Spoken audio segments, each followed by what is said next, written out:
ya mchezo sasa hivi, ukiongea chochote kinachohusiana na serikali unauawa. Ukiongea chochote kinachohusiana na kupinga jambo fulani ambalo unaliona haliendi sawasawa na haki za kibibilia, haki za mwanadamu, dunia ya leo, kwenye dunia ya leo unauawa mchana kweupe. Ukipinga jambo lolote la kisiasa, la kiserikali kwenye dunia hii tulionayo, watu wanauawa, wanakufa, na wanauawa kama utani. Nilikuwa namwangalia rafiki yangu mmoja anaitwa Polepole alipokuwa akizungumza. Nilipoamka asubuhi siku moja, nikashangaa Polepole ametekwa, damu zinaonekana zinachuruzika, amepigwa, ikawa kama utani hivyo. Polepole ndio leo tayari hata Watanzania wameanza kumsahau. Watu wanauawa mchana kweupe, vita mahala mahala, machafuko makali, kila taifa, kila mji, kila sehemu kuna machafuko. Watu hawana amani ya kuishi. Leo ukiwa unaongea, ukiwa mchungaji, lazima unapangiwa cha kuongea. Serikali za ulimwengu zinaanza kuchuja mtu anaongea nini. Nilikuwa naangalia taarifa jana inazungumza, kuna kiongozi amesimama, ametoa sheria kali, sheria yenye kutisha, ya kwamba utakapozungumza swala la kiserikali, taarifa za serikali, ukitoa taarifa mtandaoni unafungwa, unakuwa wewe ni kosa la jinai. Maana yake ni sheria ambayo inajaribu kulimiti, hata kama watu wa Mungu wataona mabaya, wataona hatari katika mfumo wa kiserikali ya kwamba yanatokea, maana yake hakuna kusema mpaka uwe na kibali, mpaka uwe na leseni. Ni sheria ambazo zinakuja kunyamazisha watu. Ndivyo itakavyokuwa zaidi ya hapo. Kutatungwa sheria ngumu, kutatungwa sheria kali, hata kwa watu wa Mungu hawataweza kuongea jambo lolote hadharani linalohusiana na kweli ya Biblia na jinsi ya kuishi katika dunia. Sheria zimeshawekwa tayari na matekelezo yake yapo katika mwaka 2030. Na leo tuko mwaka 2026. Niliwahi kukufundisha kwamba dunia yote, serikali za ulimwengu iko spidi kutengeneza mifumo ambayo inalimiti watu kuishi katika msingi wanaotaka. Uhuru wa binafsi, uhuru wa kuishi utaondolewa.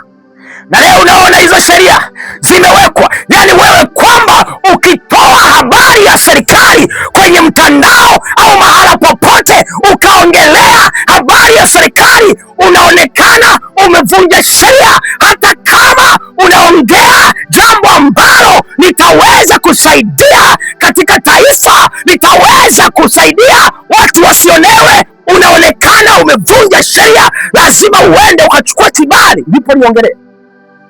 Hii ina limiti. Hii ni sheria ambayo imewekwa Tanzania hapa. Ni sheria ambayo inalazimisha watu wanyamaze kimya. Ni sheria ambayo inafanya watu wasizungumze chochote kinachohusiana huku. Yani hata kama sasa watu wataona hatari inatokea, wataona kuna kitu kibaya kinatokea, lazima utakiwi kusema, utakiwi kutoa taarifa, kwa sababu lazima uwe na leseni, lazima uwe na kibali cha kuizungumzia jambo. Lakini je, vipi katika mambo ambayo ni mabaya yatatokea serikalini? Vipi kama mambo ambayo watayatenda viongozi wa kiserikali kwa wanadamu wenzao, watumishi wa Mungu wakitaka kuyasema? Je, wanatakiwa kwenda kutafuta kibali? Hii inaenda kulimiti uhuru wa mwanadamu, na hii yote ni system ya dunia. Nimekuambia unabii ulitabiri.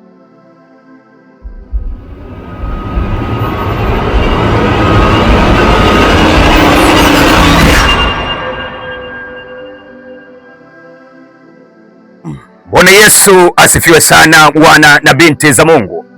Kwanza kabisa ni kusalimie katika jina la Yesu Kristo wa Nazareth. Mahali pale ambapo ulipo unaponitazama na kunifuatilia, wewe uliyeko katika bara la Ulaya, bara la Afrika, Mwenyezi Mungu apate kukubariki na kukutunza. Mimi ni mtumwa wako mwinjilisti Pascal Cassian. Tena katika siku ya leo, Mwenyezi Mungu amenipatia neema ili niweze kuumega mkate pamoja na wewe. Kwanza kabla ya yote, nishukuru Mungu kwa kunipatia uhai, kunipatia uzima. Nimeendelea kuimarika afya yangu kwa neema ya kipekee ambayo amenijalia kuendelea kumtumikia katika madhabahu hii ya nuru katika giza. Kunako nyimbo ambazo nimeachia, mfululizo ni nyimbo nyingi sana. Kwa hiyo endelea kualika marafiki. Endelea kualika marafiki. Kuna nyimbo mbalimbali ambazo zitakuja ambazo tumekuwa tukizisubiri. Na hapa nitakuwa nafanya tu surprise.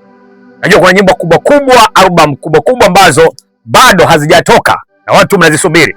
Kwa hiyo zitatoka muda sio mrefu. Na jana nimeachilia wimbo mzito sana ambao ilikuwa ni changamoto sana kuuachia. Ilikuwa nahitaji neema ya Mungu na kibali, kwa sababu ni wimbo ambao ni wa vita kutokana na majira tulionayo katika taifa letu la Tanzania, hususan katika dunia nzima. Watu kusema ukweli hawawezi tena, na mtu anaposema ukweli lazima moja, ataitwa mwaini, wa pili atasingiziwa kesi au atatekwa. Kwa hiyo ni wimbo ambao nimeuachilia, unaitwa Manabii ni Mbwa, au wimbo unaitwa Wamegeuka Machawa. Kwa hiyo wimbo huu umetoka jana kwa kibali cha Mwenyezi Mungu, na video yake bado ninahitaji maombi kuiachilia, maana video yake sasa humo ndani imeonyesha ukweli mkubwa zaidi. Kwa hiyo wimbo huu kama hujautazama, basi unaweza ukaenda kuutazama pale YouTube, ukauchukua pale YouTube pale hapa chini, ili upate kubarikiwa. Kuna nyimbo ambazo watu wanazitaka zitoke, lakini nyimbo zangu mimi nadhani kwamba ni vita, hazitoki hivi. Sio nyimbo kama nyimbo hizi ambazo tunaimba kwa sehemu kubwa, manake wito wangu kidogo unahitaji kibali kutoka kwa Mungu. Kwa hiyo ndio maana kuna nyimbo ambazo watu wanazililia muda mrefu, yaani wanadhani kwamba sitoe mtumishi, tunasubiri hiki, lakini mpaka majira ya Mungu yafike ndipo tunaweza tukaachilia. Lakini pia kunako watu mbalimbali wanaoendelea kusema kuna vitisho, lakini mimi nataka nikwambie kama kuna kibali cha Mungu, maana yake ili niachilie wimbo nasubiria kwanza Mungu aniambie. Nikisikia sauti ya Mungu ikiniambia toa, natoa. Kwa hata zile zingine zitatoka endapo kama Bwana ataniruhusu niweze kuachilia. Kwa hiyo endelea kuwaalika watu, tunahitaji kuamshana. Watu wameamua kuacha njia kuu kama watumishi wa Mungu, wamegeuka kuwa vibaraka wa viongozi wa kiserikali, wamegeuka kuwa vibaraka wa machawa, watu ambao wanasifia kila kitu, hawasimami katika huduma zao kukemea na kufundisha. Katika taifa wapo ili mradi wapo kwa ajili ya maslahi na faida zao.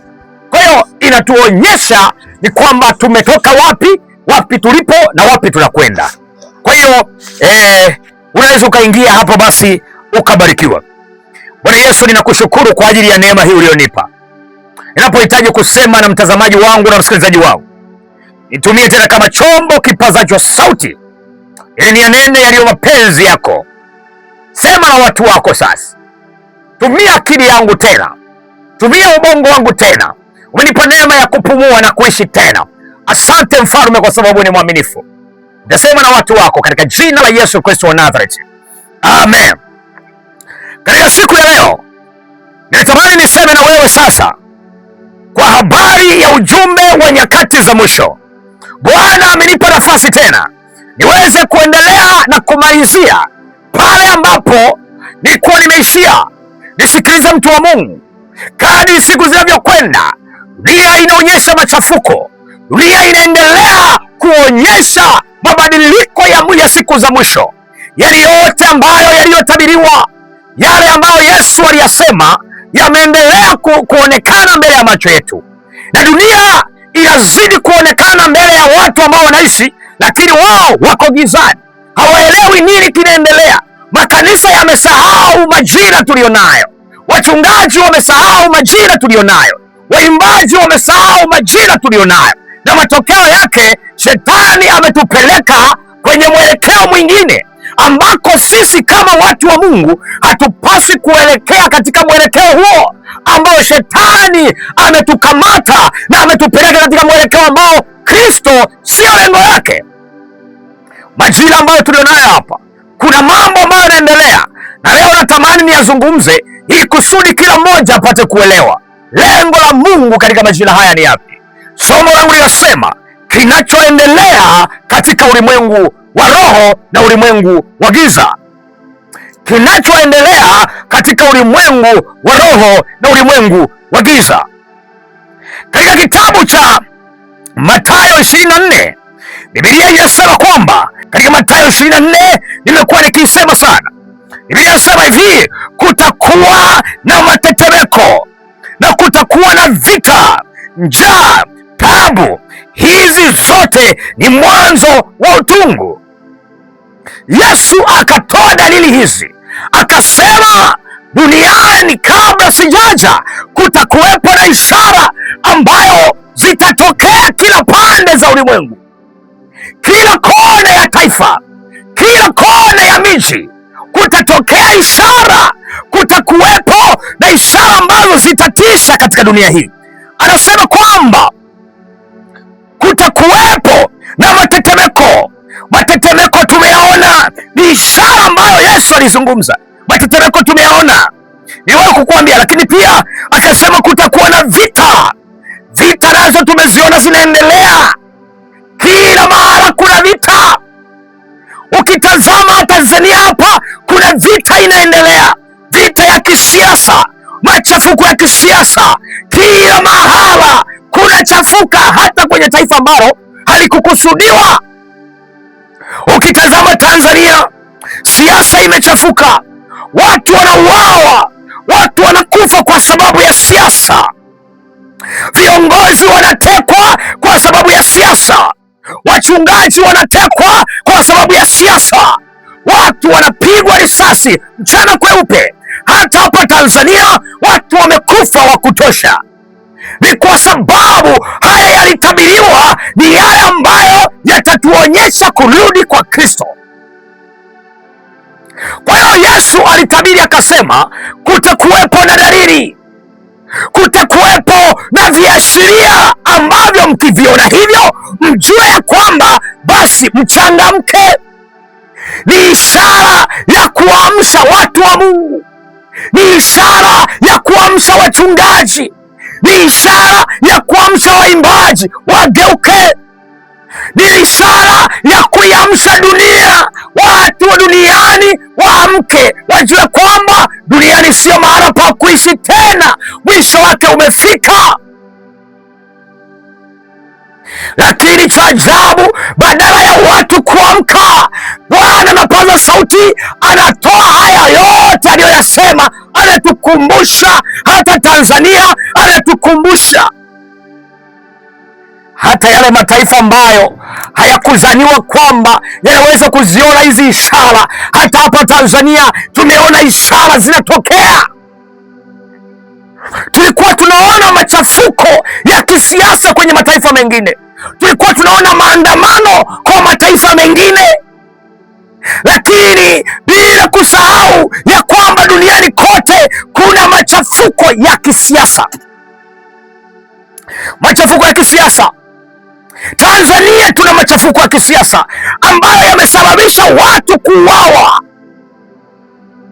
Watu walioko kwenye madaraka wako tayari kuchinja, wako tayari kuua. Hii imetokana vipi? Ilitabiriwa. Yote haya yalitabiriwa na Yesu, akasema kutakuwa na vita. Anaposema habari ya vita, anamaanisha vita katika upande wowote wa kisiasa, vita katika upande wa kanisa. Hata watu ndani ya kanisa, watu wanagombania vyeo vya kanisa, vita kanisani. Ukiangalia mapambano katika siasa, watu wanapigania madaraka, wako tayari kwa ajili ya kuua. Ukitaka kufanya mchezo sasa hivi, ukiongea chochote kinachohusiana na serikali unauawa. Ukiongea chochote kinachohusiana na kupinga jambo fulani ambalo unaliona haliendi sawasawa na haki za kibiblia, haki za mwanadamu. Dunia ya leo, kwenye dunia ya leo unauawa mchana kweupe. Ukipinga jambo lolote la kisiasa, la kiserikali kwenye dunia hii tulionayo, watu wanauawa, wanakufa na wanauawa kama utani. Nilikuwa namwangalia rafiki yangu mmoja anaitwa Polepole alipokuwa akizungumza. Nilipoamka asubuhi siku moja, nikashangaa Polepole ametekwa, damu zinaonekana zinachuruzika, amepigwa, ikawa kama utani hivyo. Polepole ndio leo tayari hata Watanzania wameanza kumsahau. Vita ya kisiasa ilitabiriwa itatokea. Hata pale ambapo kulikuwa na hofu katika taifa la Tanzania kuua mtu kwa sababu ya madaraka, kwa sababu ya ubunge, kwa sababu ya uwaziri, kwa sababu ya urais, hata hapo kwenye mataifa sasa inatokea. Mambo ambayo tulikuwa tunayasikia kule yanatokea leo, yanatokea hapa. Kwa sababu gani? Ilitabiriwa ya kwamba kutakuwa na vita kisiasa pamoja na kidini. Kutakuwa na vita. Leo tunaona watu wanauawa mchana kweupe, vita mahala mahala, machafuko makali, kila taifa, kila mji, kila sehemu kuna machafuko. Watu hawana amani ya kuishi. Leo ukiwa unaongea, ukiwa mchungaji, lazima unapangiwa cha kuongea. Serikali za ulimwengu zinaanza kuchuja mtu anaongea nini. Nilikuwa naangalia taarifa jana inazungumza, kuna kiongozi amesimama, ameanza ametoa sheria kali, sheria yenye kutisha ya kwamba utakapozungumza swala la kiserikali, taarifa za serikali, ukitoa taarifa mtandaoni unafungwa, unakuwa wewe ni kosa la jinai. Maana yake ni sheria ambayo inajaribu kulimiti, hata kama watu wa Mungu wataona mabaya, wataona hatari katika mfumo wa kiserikali ya kwamba yanatokea. Maana yake hakuna kusema mpaka uwe na kibali, mpaka uwe na leseni. Ni sheria ambazo zinakuja kunyamazisha watu. Ndivyo itakavyokuwa. Zaidi ya hapo, kutatungwa sheria ngumu, kutatungwa sheria kali. Hata kwa watu wa Mungu hawataweza kuongea jambo lolote hadharani linalohusiana na kweli ya Biblia na jinsi ya kuishi katika dunia. Sheria zimeshawekwa tayari na matekelezo yake yapo katika mwaka 2030. Na leo tuko mwaka 2026. Niliwahi kukufundisha kwamba dunia yote, serikali za ulimwengu iko spidi kutengeneza mifumo ambayo inalimiti watu kuishi katika msingi wanaotaka. Uhuru wa binafsi, uhuru wa kuishi utaondolewa. Na leo unaona hizo sheria zimewekwa, yani wewe kwamba ukitoa habari ya serikali kwenye mtandao au mahala popote ukaongelea habari ya serikali, unaonekana umevunja sheria. Hata kama unaongea jambo ambalo litaweza kusaidia katika taifa, litaweza kusaidia watu wasionewe, unaonekana umevunja sheria. Lazima uende ukachukua kibali ndipo niongelee. Hii ina limiti. Hii ni sheria ambayo imewekwa Tanzania hapa. Ni sheria ambayo inalazimisha watu wanyamaze kimya. Ni sheria ambayo inafanya watu wasizungumze chochote kinachohusiana huku. Yani hata kama sasa watu wataona hatari inatokea, wataona kuna kitu kibaya kinatokea, lazima hutakiwi kusema, hutakiwi kutoa taarifa, kwa sababu lazima uwe na leseni, lazima uwe na kibali cha kuizungumzia jambo. Lakini je, vipi katika mambo ambayo ni mabaya yatatokea serikalini? Vipi kama mambo ambayo watayatenda viongozi wa kiserikali kwa wanadamu wenzao, watumishi wa Mungu wakitaka kuyasema, je, wanatakiwa kwenda kutafuta kibali? Hii inaenda kulimiti uhuru wa mwanadamu, na hii yote ni system ya dunia. Nimekuambia unabii ulitabiri vita, machafuko yanatuamsha kurudi kwa Yesu. Tumeambiwa ya kwamba kutakuwa na vita, machafuko, sheria za kutisha zitatokea. Nilikufundisha habari ya ajenda 17 za Umoja wa Mataifa na sheria zake zimetungwa. Hizo ndio zinakuja. Utasimamaje?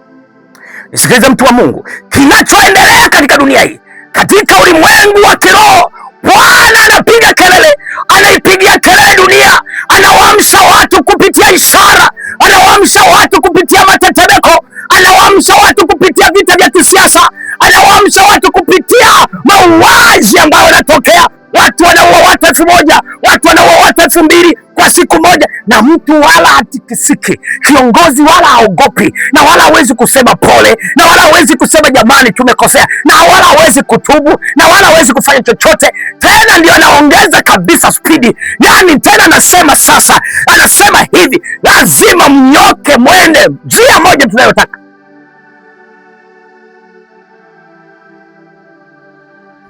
Vita za kisiasa, machafuko. Mungu anapiga kelele, anaiamsha Tanzania, anaamsha wachungaji waamke kupitia machafuko haya.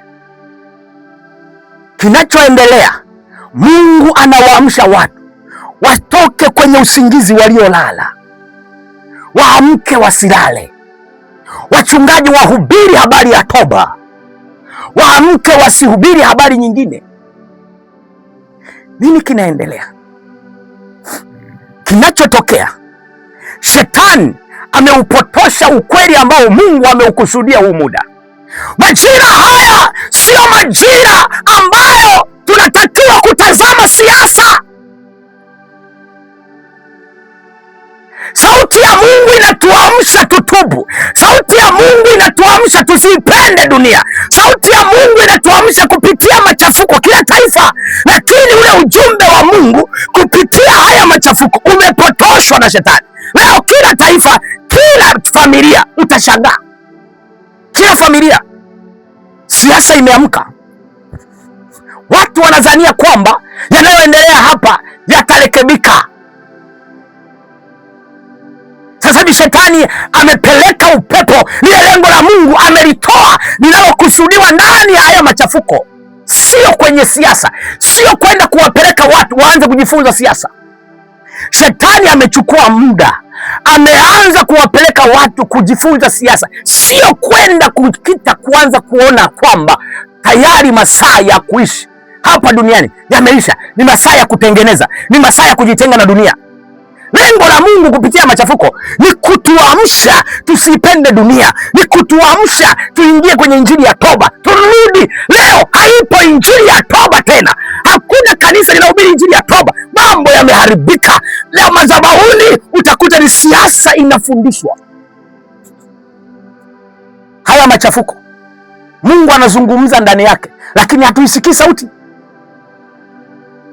Tunaisikia sauti ya shetani inayotuambia turekebishe, tuingie kwenye siasa, tujifunze siasa. Na leo vijana wako kwenye siasa, vijana wako kwenye siasa, wachungaji wako kwenye siasa, mitume wako kwenye siasa, viongozi wa dini wako kwenye siasa. Sio Waislamu, sio Wakristo, sio wapagani, sio vijana, sio wazee. Tayari kuna mwamsho ambao uamsho umeingia watu kuconcentrate kwenye siasa. Wahubiri wako kwenye siasa. Hawezi kuhubiri, lazima achanganye, akite kwenye siasa.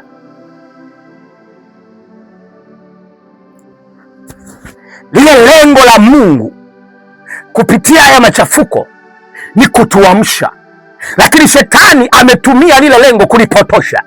Mioyo ya watu haisikii kinachopigiwa kelele la Mungu ndani ya mioyo ya watu. Watu wa Mungu hawasikii sauti ya Mungu kupitia machafuko. Hebu jiulize, Ukienda Nigeria, maandamano, machafuko, watu wanakufa na watu wanaamka kesho kutwa. Nenda Marekani, maandamano, machafuko, kila mahala watu wamekufa, watu wameuawa, hakuna, kila kitu, yani kila kitu kinaharibika.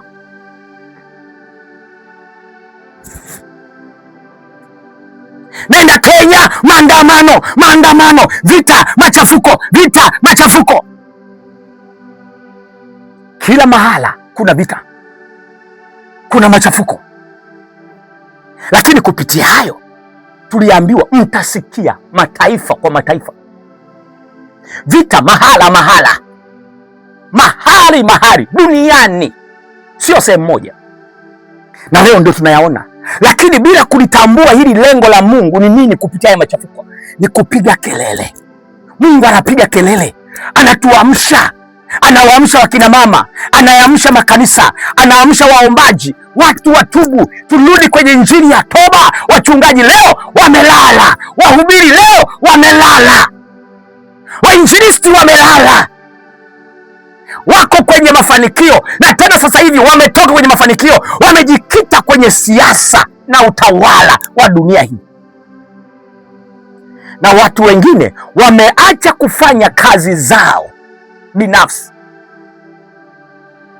Sasa hivi imekuwa dili, ukiwa mwanasiasa umekuwa dili, ukiwa kiongozi umekuwa dili. Kazi zingine zinaonekana hazifai, wanataka uwe kiongozi. Sasa hivi yani viongozi wa kiserikali wanatazamwa kweli kweli, ni trending za dunia. Upepo huu shetani anaupitisha kuwapumbaza watu, kuwatoa kwenye lengo la Mungu. Yani wewe leo kama uijui siasa, kama uiongelei siasa, unaonekana wewe ni mtu wa ajabu kwenye dunia hii. Lakini watu wa Mungu, tusitoke kwenye lengo letu ambalo tumelianza muda mrefu. Shetani anatumia haya machafuko kutuhamisha lengo, kutupeleka tu concentrate na dunia hii. Mtawala gani atawale, siasa gani ifanyike, mbinu gani zitumike, dunia hii ili ikae sawa. Lakini hilo sio lengo kwenye haya majira. Tunapoendelea kupingana na hayo mambo, lakini tusisahau lengo la Mungu ni kutufanya tutubu, tukiziona hizo hatari, hata kama tunakemea mabaya, hata kama tunazuia ubaya, watu wasitendewe ubaya, watu wakae kwenye haki, watu wakae katika usawa. Lakini tusisahau kuna sauti ya Mungu inatuamsha turudi kwenye injili ya toba, turudi kuambia watu Bwana anakuja. Kila nyumba ni siasa sasa hivi, kila peji ni siasa sasa hivi, kila redio ni siasa sasa hivi. Hata mama yangu kule, nimeenda kule vijijini, anazungumzia siasa. Mama yangu mzee,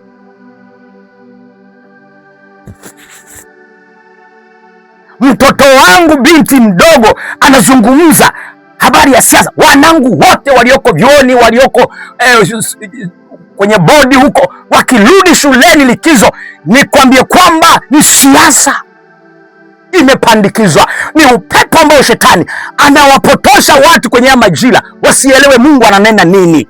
Anawaamsha watu wa Mungu, anaipigia kelele dunia, amka, amka, amka, lakini shetani amepeperusha upepo.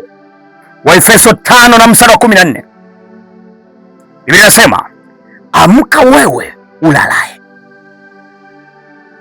amka wewe ulalaye, au amka wewe usinziaye. Majira haya ni anatuamsha tuamke tuliolala. Sio tuamke tuanze kujifunza siasa, sio tuamke tuanze kuangalia watawala. Lengo la Mungu ni kutuamsha kiroho, lakini lengo la shetani na udanganyifu, anaupotosha ukweli, anaamsha watu waingie katika siasa, waingie katika kuipangilia dunia, waingie katika kuirekebisha siasa, waingie katika kurekebisha watawala. Ndiko anako concentrate. Mfumo shetani anaupeleka ni akili ya shetani ya kututoa kwenye leli. Watu wa Mungu amka. Wachungaji nao wanaelekea huko huko, wanawatoa kwenye leli, wanawatoa kwenye focus, wasafiri wa kwenda mbinguni wasiyajue majira haya. Wachungaji wanahubiri habari ya siasa, kujenga nchi, kutawala, kufanyaje. Ni siasa sasa hivi madhabahuni. Wamepotoshwa kujua majira ya haya machafuko. Lengo la Mungu kupitia machafuko ya kisiasa haya yalitabiriwa ni kutuamsha kiroho, lakini shetani anageuza lile lengo. Sasa hivi wachungaji, iwe manabii, iwe peji, iwe Instagram, ni habari ya siasa. Lengo la Mungu ni kutuamsha tuliolala kiroho, turudi katika injili ya toba, turudi katika toba, turudi katika maombi, turudi kwenye injili ya dhamani. Watu wa Mungu, amka wewe usinziaye. Leo watu wanajadili nani aongoze, lakini hawajiulizi roho yangu iko wapi. Wanatafuta dunia, bora Mungu anaita watu wa dunia. Watu wanatafuta mtu bora, hawajui kama Mungu anawaita watu wa dunia. Hawajui lengo la Mungu sio kuitengeneza dunia, ni kuokoa watu. Ufunuo 12 mstari wa 9 inasema shetani huidanganya dunia ama ulimwengu. Ufunuo 12. Shetani sasa hivi anaidanganya dunia, anaudanganya ulimwengu, anaupeleka kwenye mfumo wa kisiasa, anaupeleka kwenye mfumo wa kisiasa. Watu wanajikita kwenye siasa, familia zote, vyuoni kule, shuleni, vyuo vyote vikuu, vijana wamejikita kwenye siasa, wamesahau lile lengo. Hatuzuii kujikita kwenye siasa, lakini lazima mkumbuke akili ya shetani ni kubwa sana. Lengo la utume limeondolewa, lengo la uzima wa milele limeondolewa, na majira haya ni majira ya utimilifu wa unabii. Watu wataachwa ni wengi, maana majira ambayo hawatarajii ndipo Kristo atatokeza. Mambo yanaenda kumalizika. Sikiliza mtu wa Mungu, siri ya dunia na muda huu, dunia iko katika dakika za mwisho. Rehema inafungwa polepole, mtikisiko unaongezeka kila mahali. Mungu anatenganisha wa kweli na wa kawaida. Sikiliza vizuri, dunia iko katika dakika za mwisho. Rehema inafungwa polepole, mtikisiko unaongezeka kila mahali. Mungu anatenganisha wa kweli na wa kawaida. Sikiliza vizuri, kuna mitikisiko mikubwa inakuja. Kila kitu kitakachoweza kutikisika kitatikisika. Dunia inaendelea kutikiswa, mambo yatatikisika zaidi ya hapa. Lakini usikilize ujumbe wa Mungu katika majira haya. Usijenge kambi duniani, usifanye dunia kuwa nyumbani. Kumbuka wewe ni msafiri. Wachungaji, nisikilizeni, tumejikita kuwajenga watu kwenye siasa sasa hivi. Tumejikita watu kuwahubiri habari ya maendeleo ya utawala. Kristo hakuja kuirekebisha hii dunia. Kristo hakuja kurekebisha siasa, na hizi siasa hazitakaa sawa, zitazidi kuchafuka na kuchafuka. Nimewafundisha sana haya mambo. Hali itazidi kuwa mbaya, mtikisiko utazidi kuwa mkubwa zaidi ya hapa.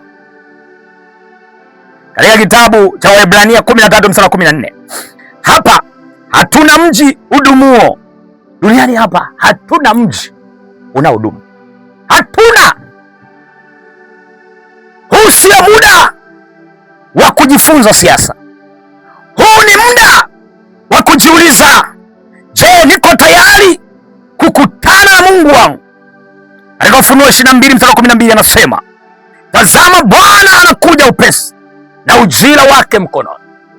Bwana anapiga kelele kwamba anakuja upesi na kuja kumlipa kila mtu kadiri ya matendo, kadiri ya kazi yake. Watu wa Mungu, usio muda wa kujifunza siasa. haya yanayotokea yasitupeleke kuelekea kwenye mwelekeo mwingine. Shetani anapotosha lengo, lakini Mungu anapiga kelele. Haya ndiyo mambo yanayoendelea katika ulimwengu wa leo. Upepo umepelekwa huku na umekuwa mkali, na watu wameufuata. Wachungaji wameufuata, waimbaji wameufuata, wachungaji wameacha kuhubiri. Leo kila wanachoposti ni siasa. Lakini nawaamsha watu wa Mungu, haya yote yanapotokea, pamoja na kwamba ndiyo tunaishi katika dunia hii, lakini hakikisha usipoteze lengo lako. Bwana anatuamsha, ni mimi na wewe. Leo fanya uamuzi. Bwana anatuita, amka wewe usinziaye. Chukua nafasi hii, muombe Mungu akupe neema ya kuyaona haya. Jifunze siri za nyakati za mwisho. Nikutakie neema, nikutakie baraka katika jina la Yesu Kristo wa Nazareti. Kumbuka hizo namba zinazopita hapo ni kwa ajili ya kusimama katika huduma hii. Kama umeendelea kufuatilia masomo haya, basi simama pamoja nami katika jina la Yesu Kristo wa Nazareti. Amen. Asante sana.